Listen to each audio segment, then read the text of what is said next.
ओम नमो भगवते वासुदेवाय।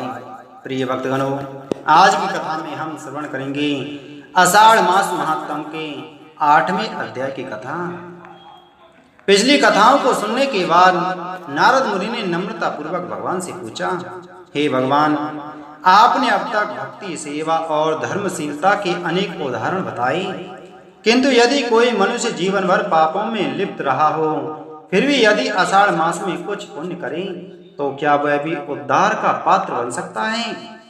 भगवान विष्णु मुस्कुराते हुए बोले, हे नारद, यह मास इतना पवित्र है कि इसमें अनजाने में भी किया गया पुण्य जन्मों के पापों को धो देता है। मैं तुम्हें एक ऐसे पापी की कथा सुनाता हूँ जिसने अनजाने में मुझे स्मरण किया और उसे वैकुंठ प्राप्त हुआ। काशी में शंखमुख नामक एक अत्यंत क्रूर व्यक्ति रहता था। वह मदपान, पशु हत्या, चोरी और नास्तिकता में लिप्त था। उसके कारण नगरवासी त्रस्त थे, पर कोई उसका विरोध नहीं कर पाता। एक बार वह आषाढ़ मास में बीमार पड़ गया और अत्यधिक व्याकुलता में बोला, अब तो मैं मरने वाला हूँ, हे नारायण, मुझे बचाओ। उसकी पत्नी देव की एक साध्वी महिला थी। उसने पति से कहा, स्वामी, यदि आप प्रायश्चित करना चाहते हैं तो एक बार आषाढ़ मास के एक दिन उपवास रखकर तुलसी का एक पत्ता भगवान को अर्पित करें। शंखमुख को वैसे तो विश्वास नहीं था, पर उसने पत्नी के आग्रह पर एक दिन का उपवास रखा। एक मंदिर में जाकर भगवान विष्णु को तुलसी पत्र अर्पित किया और दीन स्वर में बोला, हे प्रभु, यदि कोई पुण्य हो तो मुझे जीवन न दो, पर अगले जन्म में पवित्र बनाओ।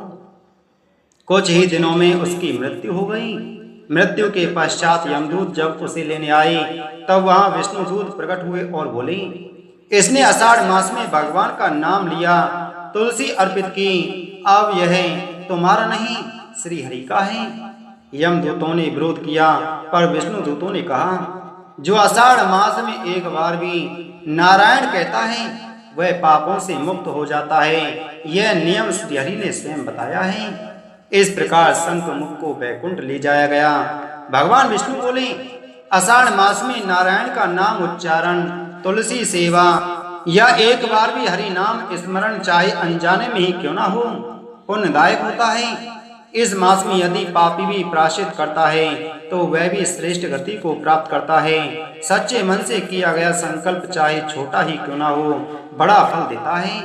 श्री हरि बोले, हे नारद, जो इस कथा को सुनता है वह समझे कि कोई भी कितना भी पतित क्यों ना हो, यदि वह आषाढ़ मास में भक्ति की ओर एक कदम भी बढ़ाए तो मैं उसकी 100 कदम आगे से स्वागत करता हूँ। भगवान विष्णु बोले कि हे नारद, मैं तुमको एक छोटी सी कथा और सुनाता हूँ। प्राचीन समय की बात है। एक जंगल में एक छोटी सी चिड़िया रहती थी। वह अत्यंत निरीह, कमजोर और पीड़ा से भरी थी। न उसे भोजन मिलता था न जल। उसने जीवन भर कोई व्रत या तप नहीं किया, परंतु उसका हृदय भक्ति भाव से पूर्ण था। एक दिन आषाढ़ मास की प्रचंड गर्मी में चिड़िया को तीव्र प्यास लगी। वह आकाश में उड़ती रही जल की खोज में, किंतु कहीं भी उसे जल नहीं मिला। अंत में वह एक पुरानी मंदिर की छत पर आ गिरी। मंदिर के बाहर एक साधु आषाढ़ मास का व्रत कर रहा था।